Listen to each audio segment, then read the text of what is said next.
la anterior clase, ¿qué tema vimos? Asma bronquial, doctor, interpretación de hemograma también. ¿Algo más aparte de eso? Neumonía atípica y típica. Derrame pleural.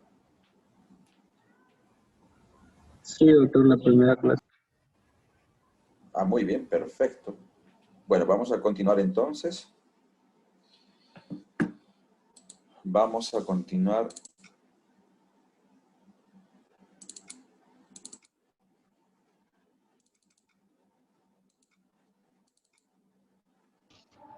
Vimos espirometría, también vimos, ¿no? Espirometría. Sí, doctor. Ah, muy bien, muy bien, muy bien.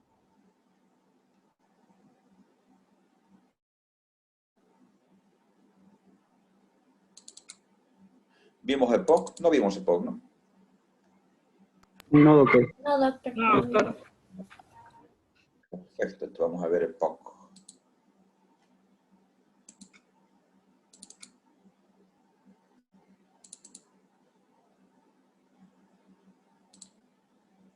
Bueno, tenemos que indicar que EPOC, la enfermedad pulmonar obstructiva crónica, comprende básicamente dos patologías.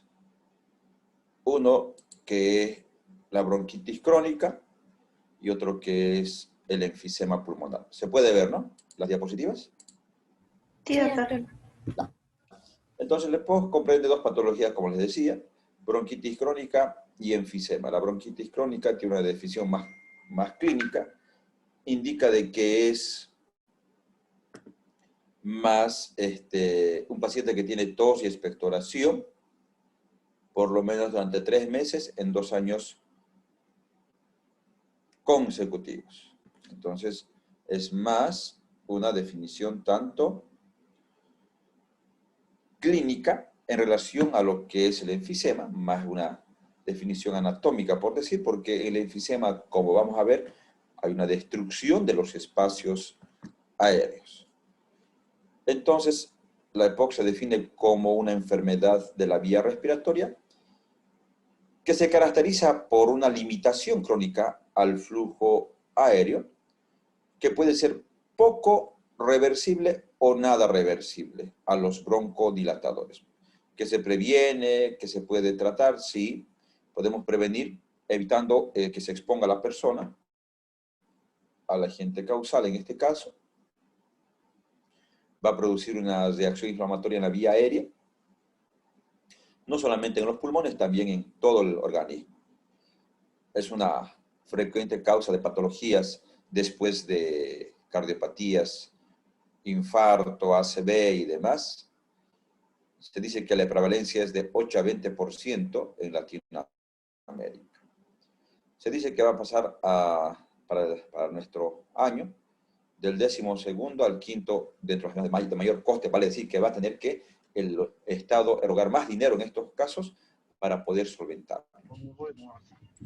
4.8% de muertes en todo el mundo. La causa, sin duda, es el tabaco. La primera causa para que el paciente tenga EPOC es el tabaco. Entonces, nosotros tenemos que enfocarnos en prevenir de que el paciente o los pacientes o las personas no fumen, porque la primera causa es el tabaco para que un paciente haga EPOC. Tienen otros factores como sexo, etnia, alteraciones fetales, deficiencia de alfa-1 antitripsina, problemas de asma que van a llevar probablemente a EPOC, infecciones durante la infancia, respiratorias, tuberculosis, puede desencadenar a la larga en EPOC, contaminación ambiental y demás. Pero más del 90% de los pacientes con EPOC han sido fumadores. Si nosotros preguntamos a los pacientes con EPOC, un 90% más te va a decir que sí fumaba cigarro. Un 10% va a ser por otras causas. Pero solo el 15 al 25% son sensibles al humo del tabaco. ¿Qué quiere decir eso? Que no todos van a desarrollar EPOC. Digamos que 100 personas fuman, de las 100 personas apenas 15 o 25% van a ser EPOC. Los demás, por más que fumen, no van a ser sensibles al humo del tabaco y no van a ser EPOC. Entonces, ya sabemos que en la prevención es lo más antes dejar de fumar o evitar la noxa que está produciendo esta patología. ¿Cómo se calcula los paquetes años de fumador? Por el número de cigarrillos por día, dividido entre 20. Vamos a ver con esto la carga tabáquica sobre todo. Diagnóstico, para confirmar el gol estándar, la prueba de oro es la espirometría. Para el asma también es la espirometría, pero la diferencia en el asma es que la prueba es positiva al broncodilatador, en cambio, en EPOC la prueba de broncodilatación es negativa. En la definición ya le decía que es poco reversible a los broncodilatadores. Todo paciente de más de 40 años con síntomas y hábito tabáquico, igual tenemos que pensar en EPOC. Igual se hace espirometría. Decimos que el tabaco es la primera causa de EPOC. Es la única que se vende en el mercado. Usted va a la ventita, va al supermercado, va a encontrar cigarrillos. Vamos a ver que tiene más de 4.000 sustancias tóxicas, nocivas, 400 tóxicas y 40 van a producir cáncer en el humo del tabaco. Y uno consume pues tabaco, ¿no? Y fuma. Y no sabe que está introduciendo más de 4.000 sustancias. Y 40 de esas van a ser oncógenas, cancerígenas. También se dice que en la composición existe naftalina y arsénico en el humo del tabaco, pero que esto normalmente se usa para matar ratas y cucarachas y uno pues lo inhala, ¿no? Tiene una fase gaseosa y otra de partículas. En la gaseosa tiene muchas sustancias, las más tóxicas, monóxido de carbono, amoníaco. En la fase de partículas, el alquitrán se deposita en el pulmón, la nicotina produce adicción, los benzopirenos producen neoplasia. Como se puede apreciar acá, el monóxido de carbono produce lesión vascular, cáncer, ¿quién produce? Los oncógenos en el humo del tabaco, benzopirenos, nitrosamidas, cadmio y demás. La nicotina es la que produce la adicción. Por eso que el paciente no deja de fumar por la nicotina, es una droga prácticamente. Se decía que hasta los años 60 era un hábito, era una moda poder fumar, pero a partir del año 70 se va planteando como una dependencia y en el año 80 se dice que es una droga que causa adicción. No solamente produce EPOC, también infartos, cáncer de boca, esófago, de laringe, cáncer de páncreas, de pulmón, de vejiga, niños con bajo peso al nacer. Un paciente que es tabaquista puede llegar a la larga a ser, además de cáncer, EPOC, puede llegar a ser insuficiencia respiratoria y necesitar una máquina para respirar. O también en la boca va a producir hipercoloración, o sea, coloración de las piezas dentarias, halitosis y demás. Un paciente que fuma, paciente con un nódulo pulmonar, sugestivo de cáncer.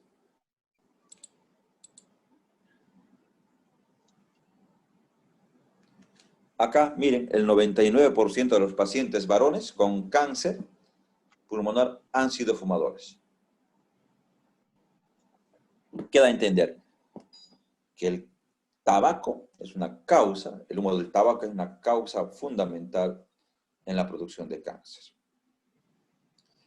El 60% llegaron a la consulta en estadios avanzados. El problema es que cuando el cáncer empieza, por ejemplo, no te da síntomas. Recién cuando ya está grande el cáncer, la neoplasia, hace efectos de masa y te puede dar hemóftisis, tos, disnea, dolor y demás. A un principio, cuando está pequeñito, no da síntomas. Y cuando ya está muy avanzado, pues a veces ya es tarde. Los fumadores van a tener tos productiva, disnea, sibilancias. Esto va a incrementar los síndromes de hiperreactividad bronquial. En los niños, sobre todo, va a ser causa de asma, sinusitis, problemas de hiperreactividad. En las personas puede producir el consumo del tabaco, puede producir necrosis a nivel distal, abortos espontáneos, amputaciones, además de niños con bajo peso al nacer. Pero lo más grave es esto, ¿no? El tabaquismo pasivo. Si uno fuma, los padres fuman, los niños, los acompañantes también fuman.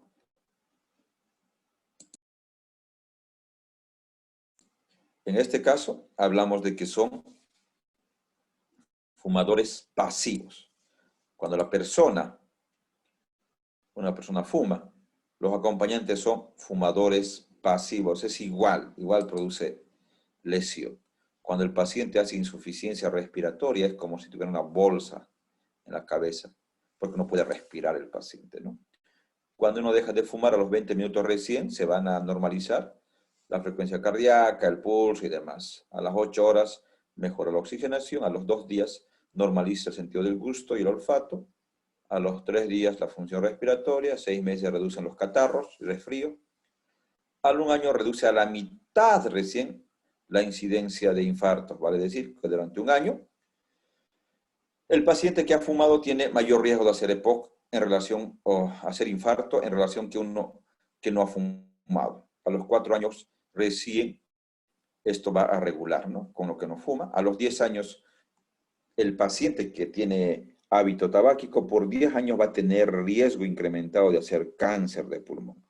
Después de 10 años que dejó de fumar, recién el paciente se va a equiparar, se va a igualar la incidencia con una persona que no fuma nada de cigarro. Vamos a ver un video de bronquitis y enfisema. Pasa por la tráquea hasta llegar a las vías aéreas más pequeñas, denominadas bronquios.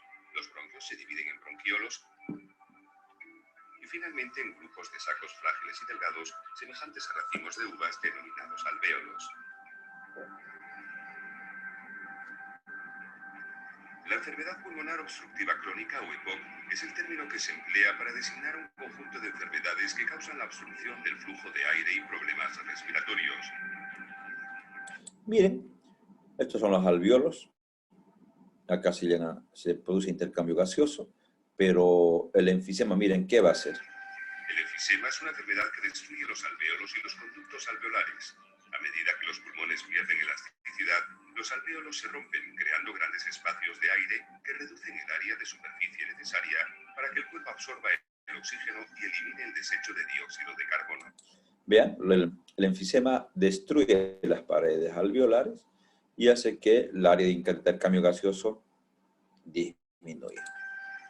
Bronquitis, veamos en la bronquitis.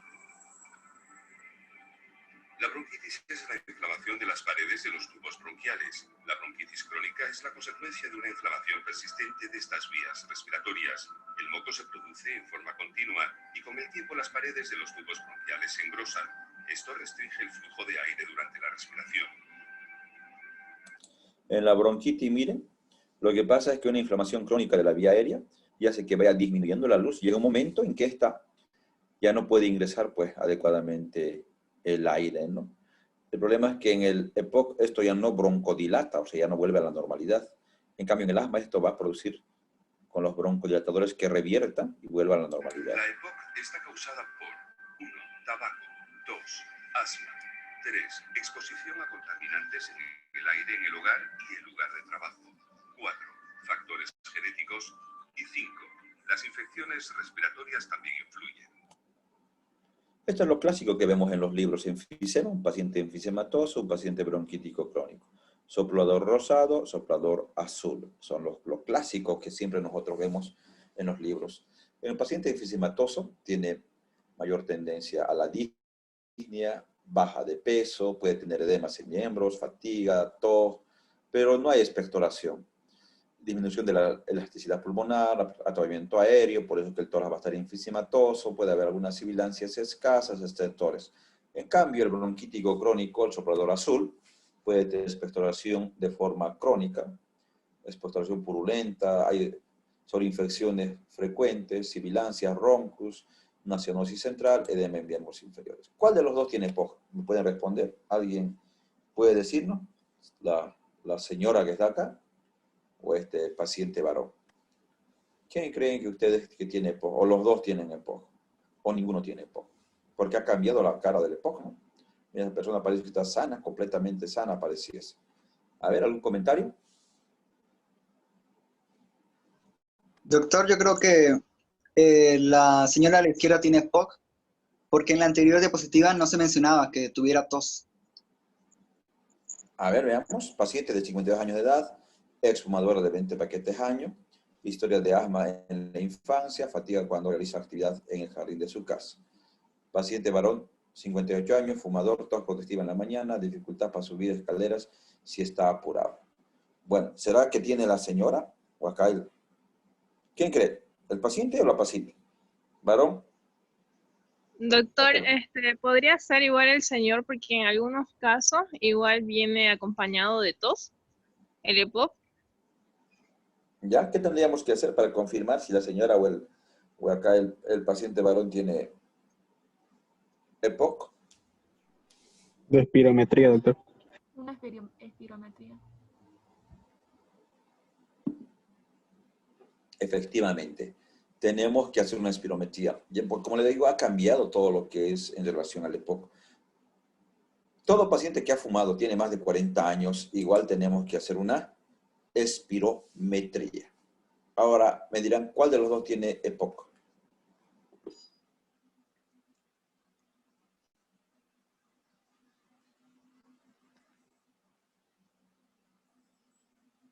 El paciente varón, doctor.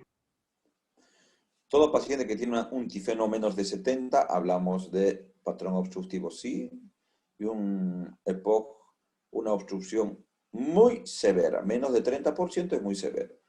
La señora igual tiene un proceso obstructivo, menos de 70. Todo paciente que tiene menos de 70 de tifeno, hablamos de un proceso obstructivo. PF1, 65%, una obstrucción moderada. Los dos pacientes tienen EPOC. Este paciente, claro, está mucho más grave, una obstrucción muy severa. En este paciente, una obstrucción moderada, pero los dos tienen EPOC. Y uno pensaría que esta señora no tiene nada, porque lo veamos sonriente, apenas tiene algo de fatiga. La espirometría es el gol estándar para el diagnóstico de EPOC. No se olvide. Paciente tabaquista, fumador, corazón grande, uno que no fuma.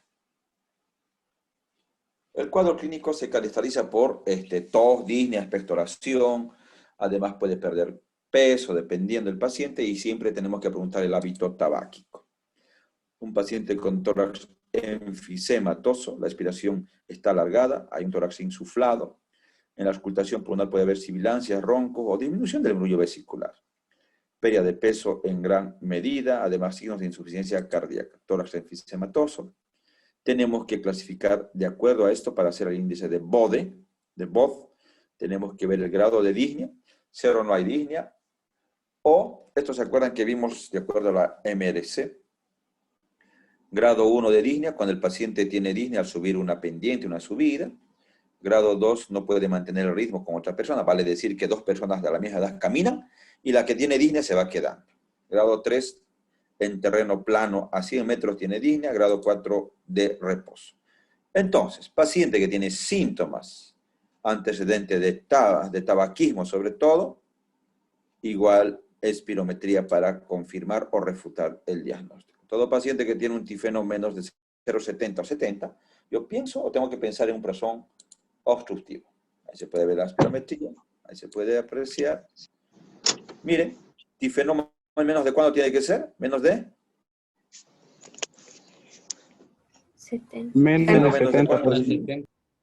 Ahí tiene 49, es un patrón obstructivo, BF1, 42. Después del broncodilatador, esto es sin bronco, esto es con broncodilatador, de 1150, no mejoró nada, 1150. La respuesta es negativa al broncodilatador. ¿En quién es eso? En pacientes con EPOC. Es una obstrucción 49, miren. Una obstrucción leve, moderada, severa o muy severa. ¿Qué opinan?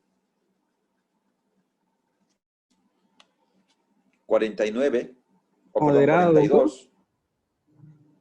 Leve, mayor a 80.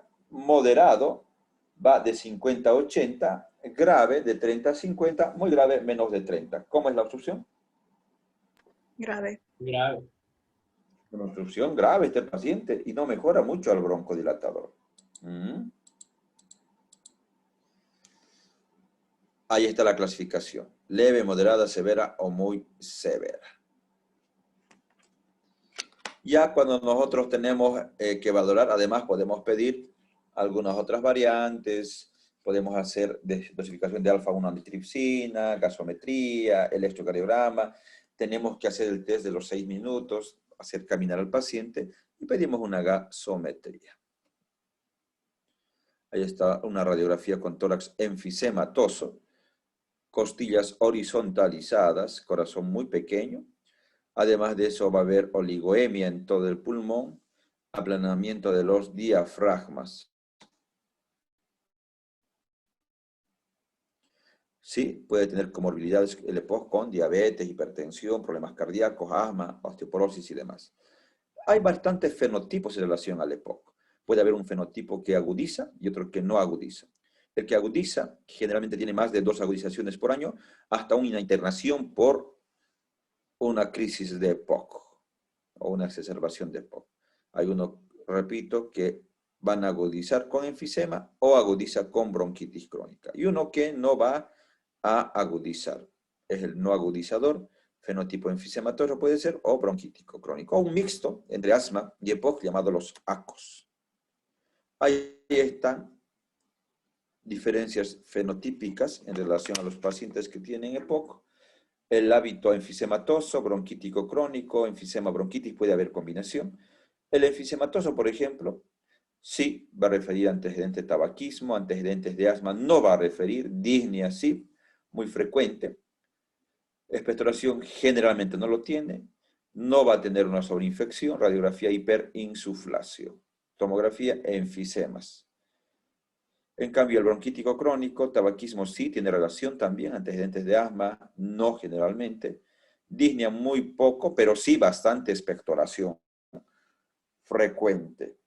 Va a haber infecciones frecuentes, trama broncovascular incrementada en la radiografía y también en la tomografía. La prueba de broncodilatación puede mejorar algo, pero no es positiva al broncodilatador. Tipo C, combinación de ambos. El tipo D es fumador con asma crónica y el tipo E es asma con bronquitis crónica, los llamados pacientes ACOS. El índice de masa corporal también influye. Mientras más delgado es, mientras menos índice de masa corporal, tiene peor pronóstico. Capacidad para ejercicio, tenemos que buscar, decir al paciente que camine por lo menos durante 6 minutos y ver cuántos metros camina antes de tener disnea. Colocamos una puntuación de 0 cuando camina más de 350, o sea, no hay problemas para caminar, pero un punto cuando camina entre 250 y 349 metros. 2 puntos, 150, 249, 3 puntos menos de 150 metros. ¿Para qué? Para clasificar en el índice de Both. ¿Se acuerdan que de acuerdo a esto podemos ver la gravedad? La B, índice de masa corporal. Si es mayor a 21, 0, pero menor de 21 tiene 1 punto. Mientras más puntos, más riesgo de complicación.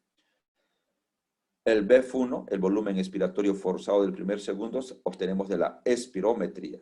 Y vamos dándole una clasificación si es mayor a 65, entre 50 y 64, y así vamos a ver qué grado tiene de obstrucción. Y le damos una puntuación. Caminata de los 6 minutos. Vemos si camina mayor a 350 o, dependiendo cuánto camina, le damos una puntuación. La disnea, preguntamos si es grado 1, 2, 3 o 4 o puede ser más. Índice de masa corporal, si es más de 21 o menos de 21, le damos una puntuación. Y así clasificamos entre leve, moderado y muy severo el riesgo de comorbilidad, o sea, de poder complicar y poder hasta fallecer el paciente. Tenemos siempre que preguntar estas características. Para ir concluyendo, ¿cómo hacemos el diagnóstico? El diagnóstico confirmatorio es mediante la espirometría. Todo paciente que tiene síntomas, tabaquista ya dijimos, tenemos que obtener en la espirometría un tifeno menos de 70, postbroncodilatador. Tenemos que valorar la gravedad de la obstrucción, ya sacamos esto de la espirometría, y tenemos que clasificar de acuerdo a las exacerbaciones, cuántas veces es más de 2, si se internó por lo menos una vez en el año, o por ahí solamente alguna exacerbación sin hospitalización, y vamos a ver, de acuerdo a eso vamos a ver la gravedad para el mismo tratamiento. El tratamiento es cortar el tabaco, dejar de fumar, vacunas para sobreinfecciones como neumonía, H1N1, tenemos que vacunarlos, ejercicios, fisioterapia y demás. ¿Alguna pregunta, algún comentario? Hasta acá.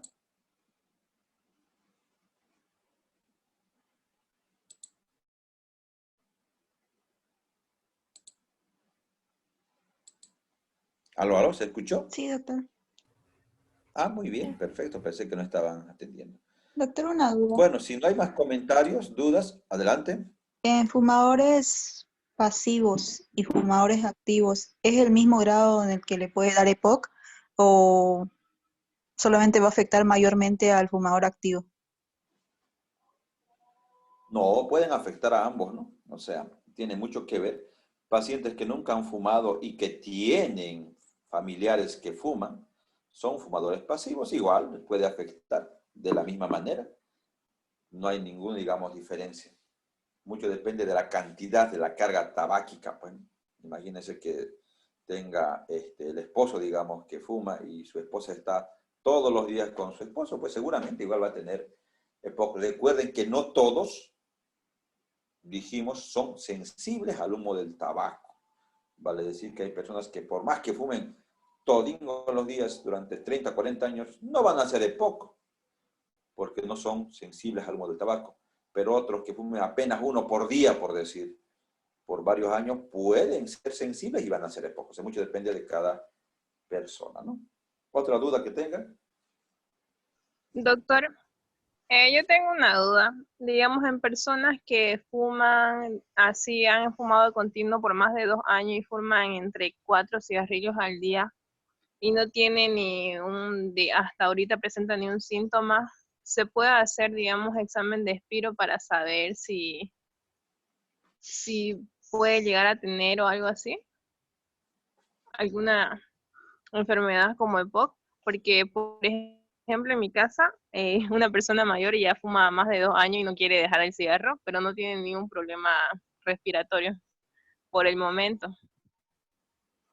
Sí, tendría que hacerse una espirometría de control y dejar de fumar lo más antes posible, porque puede ser que sea sensible al humo del tabaco y va a hacer EPOC. Sí, tendría que dejar de fumar y hacerse una espirometría para confirmar o no, pero generalmente a partir de los 40 años ya el paciente va a referir con mucho más frecuencia los síntomas. Antes de eso, por ejemplo, a veces son síntomas muy leves. Sería bueno pero una espirometría. Gracias, doctor.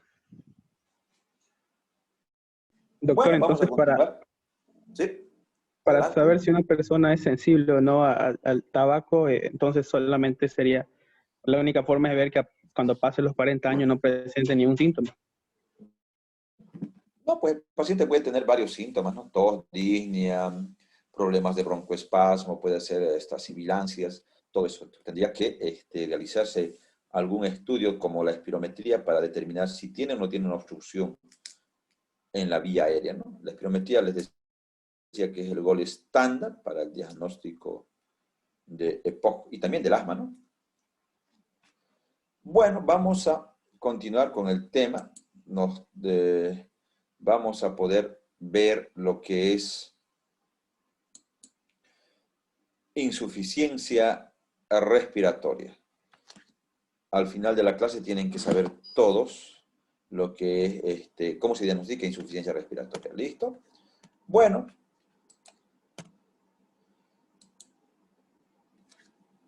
Las patologías, la mayoría de las patologías, si complican respiratorias, van a terminar en insuficiencia respiratoria. Tenemos que definir los tipos de insuficiencia, causas, fisiopatología. Vamos a ver algunos casos clínicos también.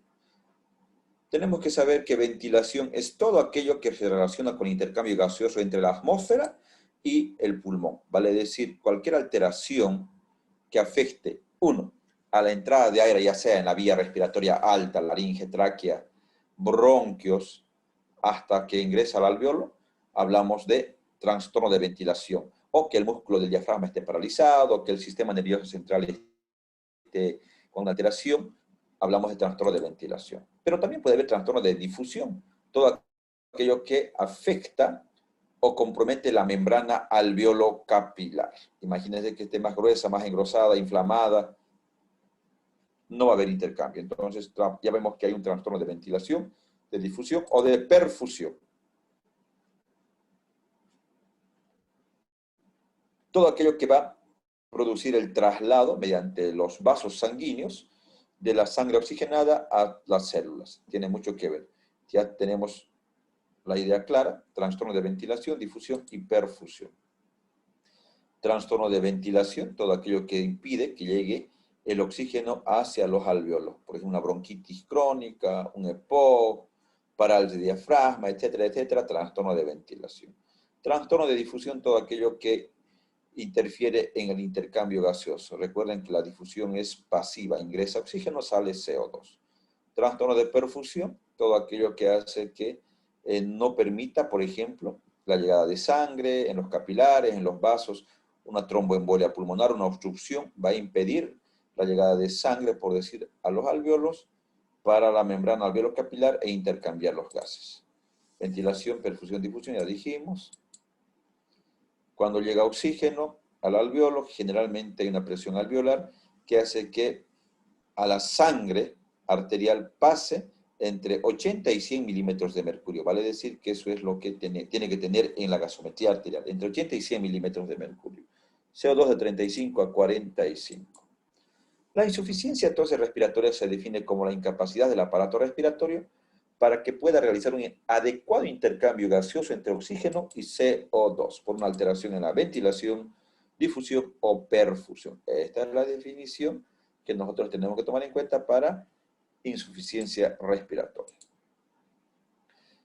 ¿Cómo nosotros llegamos a saber cuál es la prueba de oro, el gol estándar para el diagnóstico? La gasometría arterial. En la gasometría arterial tengo que evidenciar si el paciente está disneico, cianóstico y todo eso, y yo quiero saber si es o no es insuficiencia respiratoria. Tendré que hacer una gasometría, y en la gasometría me indicará menos de 60 milímetros de mercurio la presión de oxígeno. Puedo decir que sí es una insuficiencia respiratoria. O, llamada también tipo 1, hipoxémica. ¿Cuándo es tipo 2 hipercápnica? Cuando el CO2 tiene más de 50 milímetros de mercurio. Todo esto con oxígeno ambiente a nivel del mar. Entonces ya sabemos que hay una insuficiencia respiratoria tipo 1 y tipo 2. Trastornos de ventilación. ¿Qué pacientes me van a dar insuficiencia respiratoria por trastornos de ventilación? Pacientes que hacen estos trastornos como obstrucción, el asma EPOC, restricción, derrame pleural masivo, mecánicos, cuerpos extraños.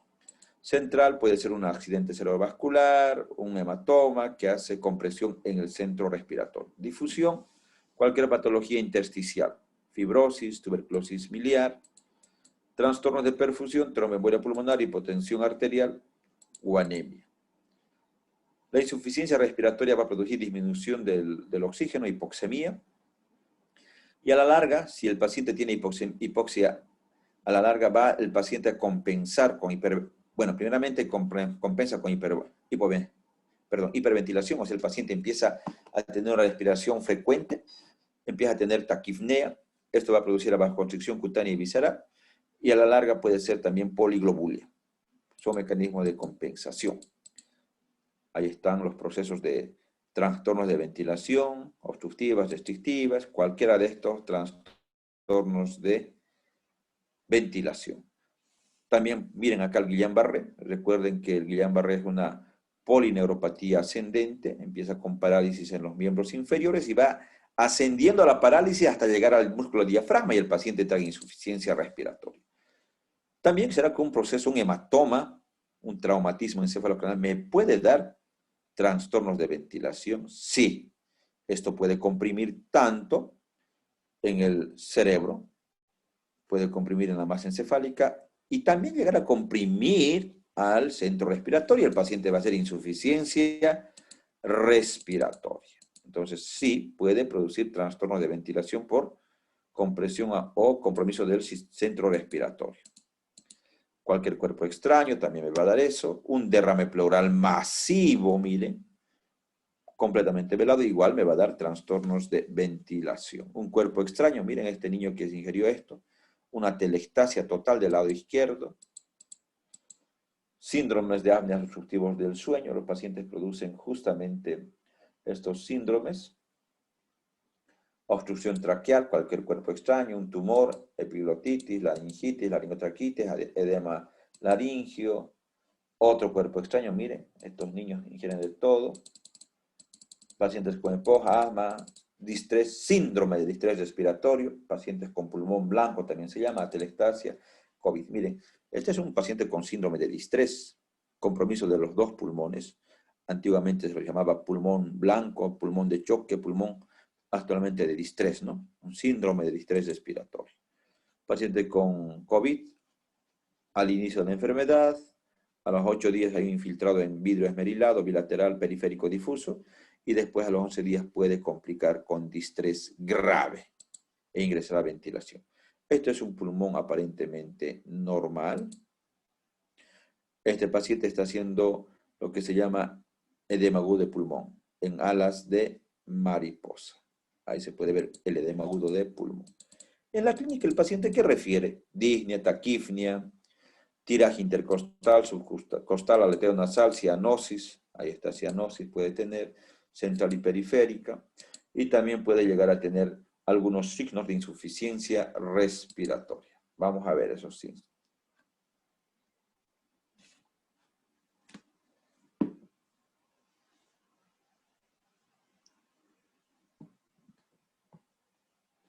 Miren el aleteo nasal. En el siguiente video podrán observar claramente cómo las fosas nasales se expanden.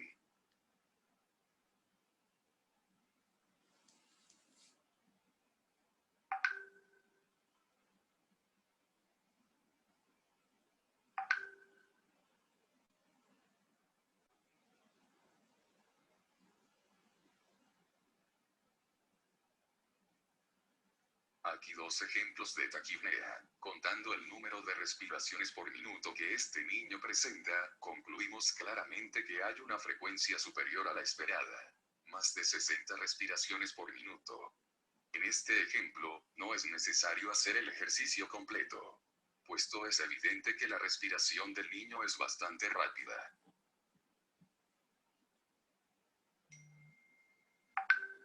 Aquí vemos un tiraje casi imperceptible.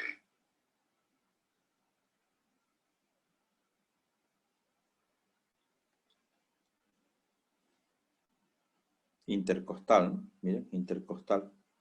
Observamos cómo en este niño hay una retracción de los músculos intercostales, que hacen más pronunciadas las siluetas de cada costilla.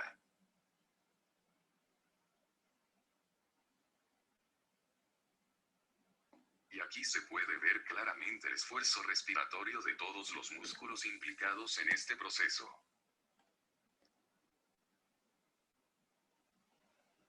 Los músculos intercostales elevan la caja torácica, y el diafragma, que es el principal músculo respiratorio, se contrae y desciende para incrementar al máximo posible el volumen de aire inspirado. Lo que hace evidente este movimiento que observamos en cada ejemplo. Se observa una depresión de todo el borde inferior de la reja costal.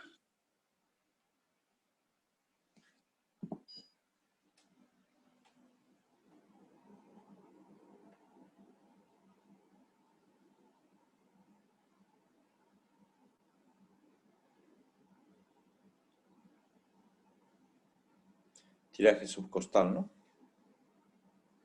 Entonces, todos estos signos que se pueden apreciar, mucho más evidentes en los niños y también en los adultos, denotan insuficiencia respiratoria. En los niños generalmente uno piensa en neumonía, ¿no? Cuando tienen estos signos.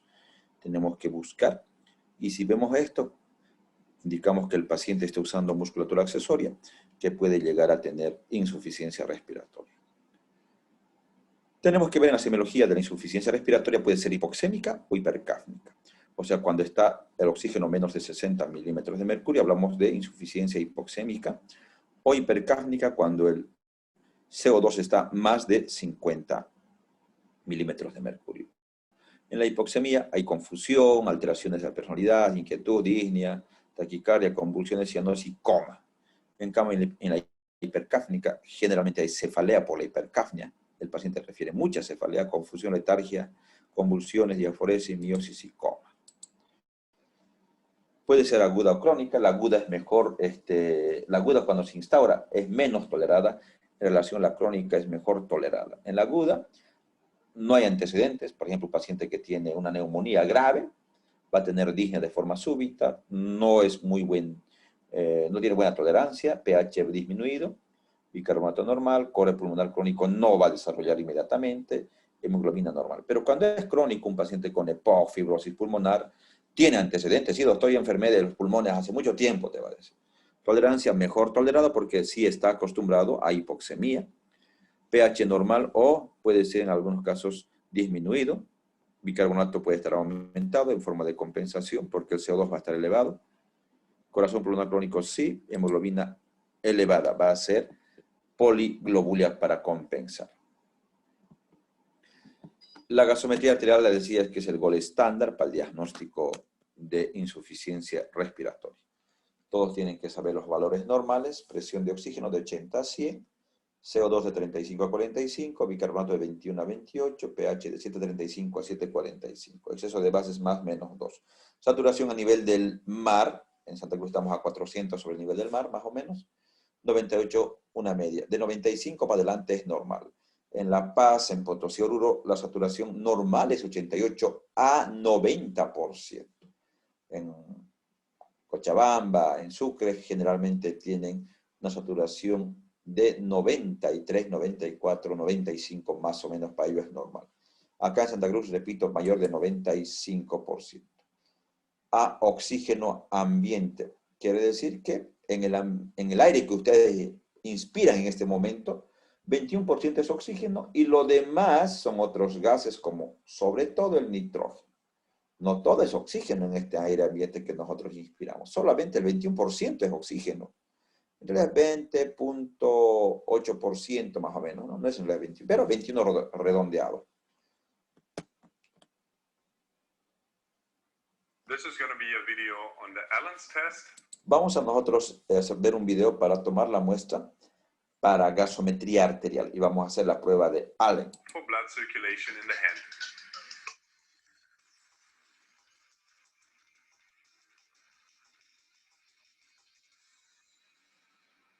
To conduct the test, ask a patient to open and close the hand several times as quickly as possible and then squeeze the hand tightly.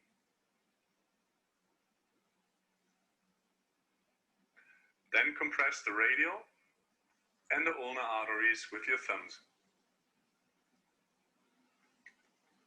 Hold it quickly and then ask your patient to open the hand and release the radial artery.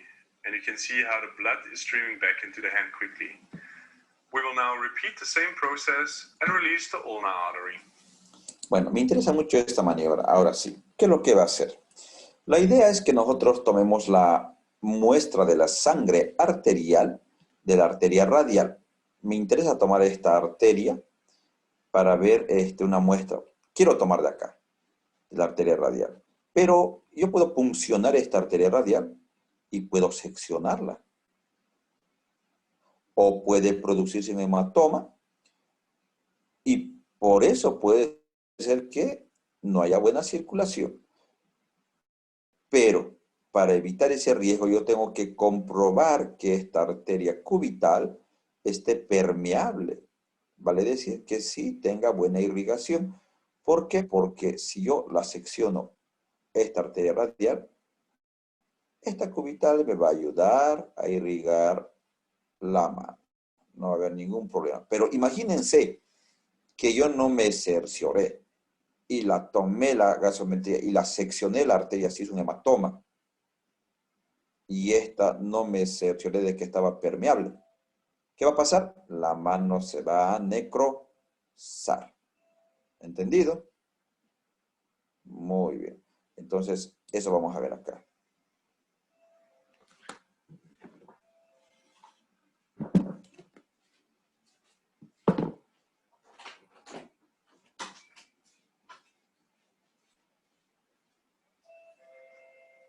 This test determines the patency of the ulnar and radial arteries.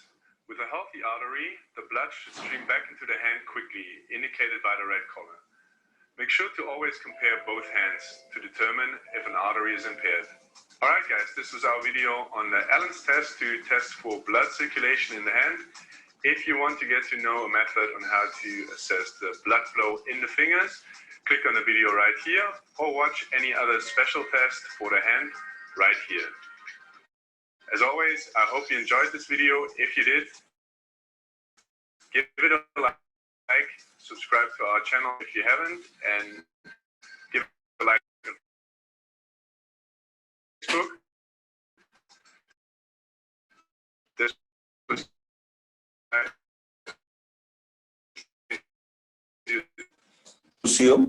tengo que cerciorarme de que esa arteria me interesa mucho que la perimetría. Aló.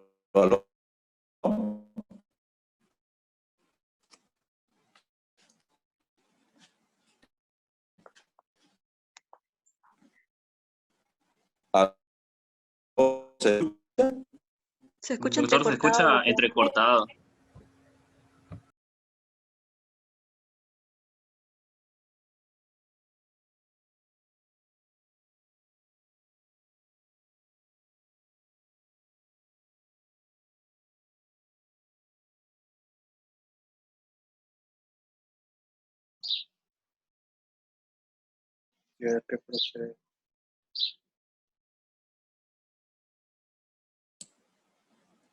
Aló, ¿se escucha ahora? ¿Se puede escuchar? Sí, doctor. Sí, doctor, se escucha.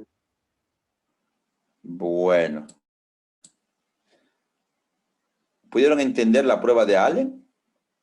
¿Alguien pudo entender? Sí. ¿La prueba de Allen? ¿Lo entendieron? Sí, ¿no? ¿O alguien no pudo entenderla?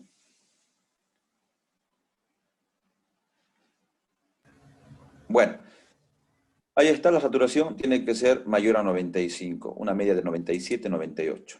Pero cuando uno está con oxígeno ambiente, vale decir que si yo estoy con oxígeno ambiente es 21%, pero si yo doy oxígeno, por ejemplo, por bigotera, como en este caso, con 1 litro va a 24%, con 2 a 28, con 3, 32, o sea, le aumentamos 4 a cada litro que vayamos incrementando.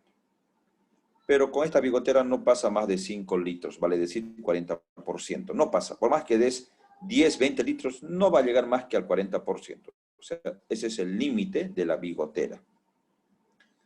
Para poder hacer más rápido, si quieres, haces litros de oxígeno por 4 más 20, es una fórmula.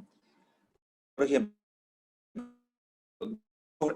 está con 2 litros, 2 por 4, 8 más 20, 28.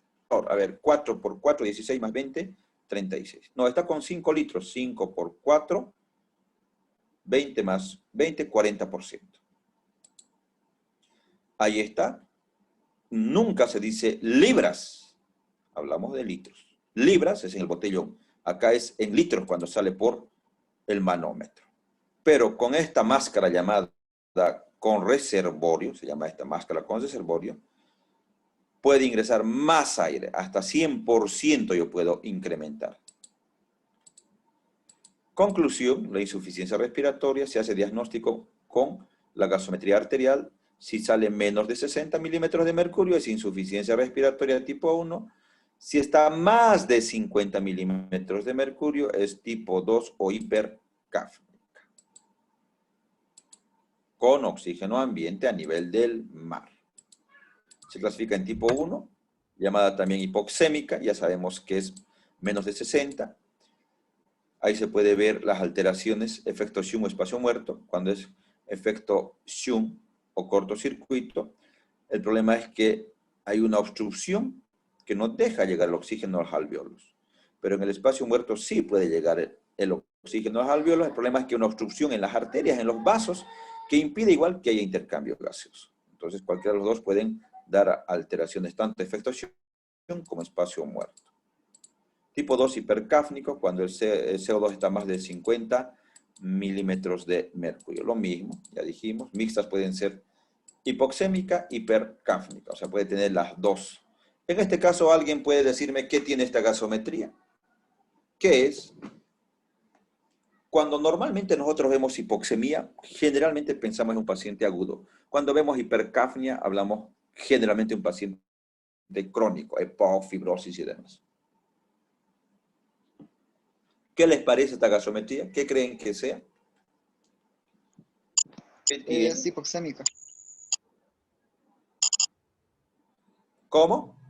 El pH está normal, pero está hipoxémico. Una insuficiencia respiratoria de tipo hipoxémica, doctor.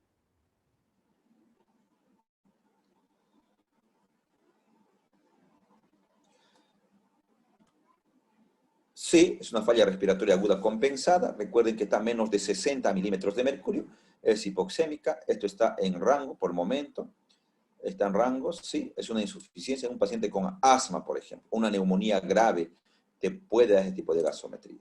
Esta otra, a ver, ¿qué les parece?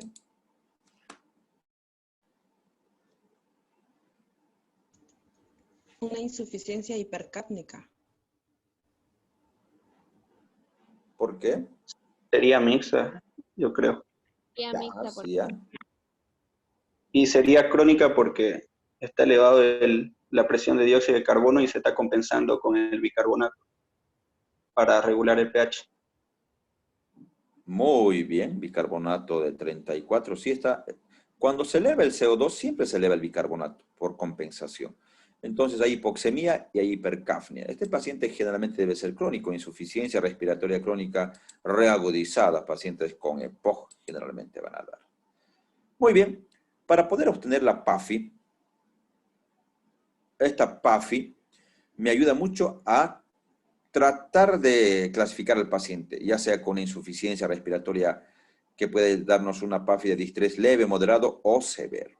¿Cómo se obtiene? Solamente hay que dividir la presión de oxígeno y la FiO2 que el paciente tiene. Si está en oxígeno ambiente es 21, ya lo saben. A ver, sacaremos de este paciente, del primero, 40 a 45, ya.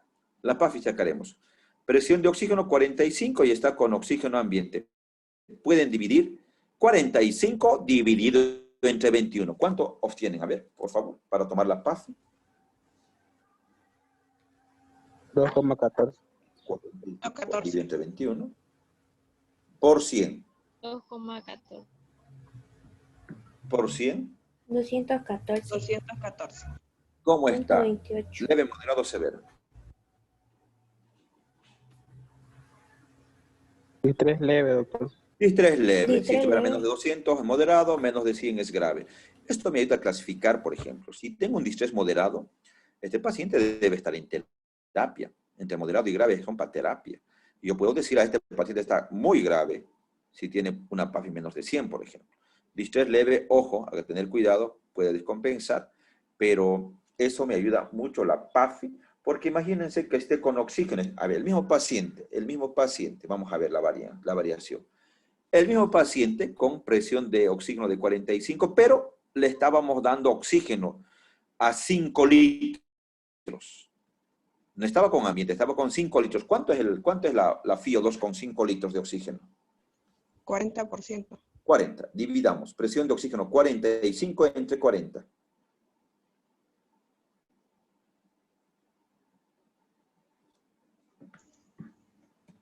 Da 112 multiplicado por 100. 112. ¿Cómo clasificamos? Distrés moderado. Quiere decir que ese paciente está usando oxígeno por lo menos 5 litros para llegar a esa presión de oxígeno, imagínense. Con oxígeno también debe estar mucho más bajo. Entonces, eso me ayuda mucho a mí a clasificar, de acuerdo al PAFI, la gravedad. Entonces, lo tienen que hacer en todo paciente que ustedes tengan, o en el examen cuando les pregunte, tendrán que hacer eso, ¿no? Obtener la PAFI. Sobre todo en terapia intensiva, nos ayuda bastante a clasificar de acuerdo a eso. Por ejemplo, este paciente no tiene pulmones, está en franco distrés. Si yo divido en 4 cuadrantes con una línea vertical y otra horizontal, un cuadrante, 2 cuadrantes, 3 cuadrantes, 4 cuadrantes, de los 4 cuadrantes apenas un cuadrante está ventilando. Si yo le tomo una gasometría y hago el PAFI, este paciente debe estar con 80, con 50 debe estar de PAFI. Grave, ¿no? Para eso me ayuda mucho la PAFI para ver el grado de distrés. Entonces, este pulmón blanco, pulmón de choque que se llamaba antes, son pulmones de distrés. ¿Qué pueden llevar a esto? Coronavirus. ¿Qué más pueden llevar? H1N1. ¿Qué otros virus? Hantavirus, sepsis grave, una pancreatitis. Cualquier lesión puede llegar a desencadenar un distrés. Igualmente, el paciente puede entrar en insuficiencia respiratoria con un hidroneumotórax. Miren, a esto se llama nivel hidroaéreo. Esto es aire y esto es agua. Acá tiene trama broncovascular, pero acá no tiene. Es una imagen radiolúcida, homogénea, que ha hecho un neumotórax. Este es el pulmón que ha colapsado. Este es un hidroneumotórax. Este pulmón está aquí colapsado. Igual, esto está ventilando, va a dar insuficiencia respiratoria. Y las medidas terapéuticas, bueno, pues son oxígeno, ventilación, intubación, dependiendo de eso no les corresponde, pero ya se puede ver CPAP y demás, ¿no? Tendremos que ver qué tenemos que hacer los pacientes de acuerdo a eso. Salbutamol, DAR, y si corresponde podemos nosotros, o tendremos que intubar si está en insuficiencia respiratoria. Todo paciente que tiene menos de 8 de Glasgow habrá que intubarlo. Vamos a ver una intubación mediante una laringoscopía. O una videolaringoscopía. La lengua, base de la lengua, aquí está la úvula, miren, esta es la úvula.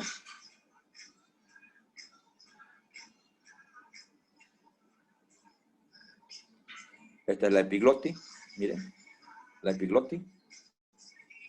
Detrás de esto están las cuerdas bucales, o la glotis, misma dicha.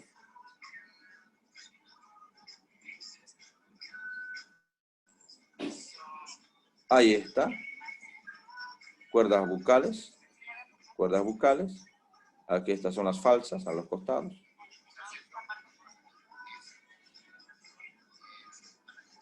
Este es el tubo orotraqueal para intubación.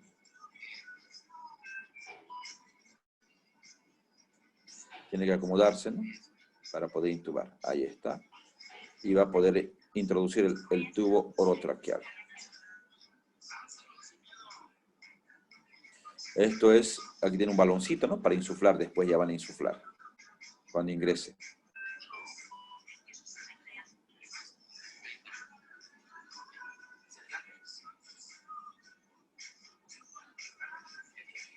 Y ya se lo fijó con la insuflación. Se insufla el baloncito para poder fijar.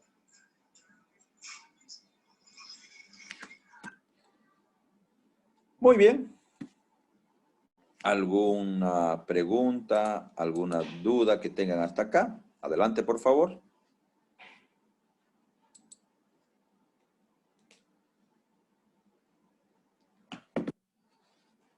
¿Algún comentario que tengan? ¿Alguna pregunta? Bueno, si no hay más dudas, no hay comentarios, nos quedamos acá, estamos en horario. Nos veríamos la próxima clase el día lunes, ¿no? Sí, doctor. Bueno, cuídense. Gracias. La lista, no se olviden, por favor, la lista. Pásenmela, por favor. ¿Listo? Gracias por la atención. Nos vemos la próxima clase. Gracias, doctor. Gracias, doctor. Ok, se cuidan. Gracias, doctor.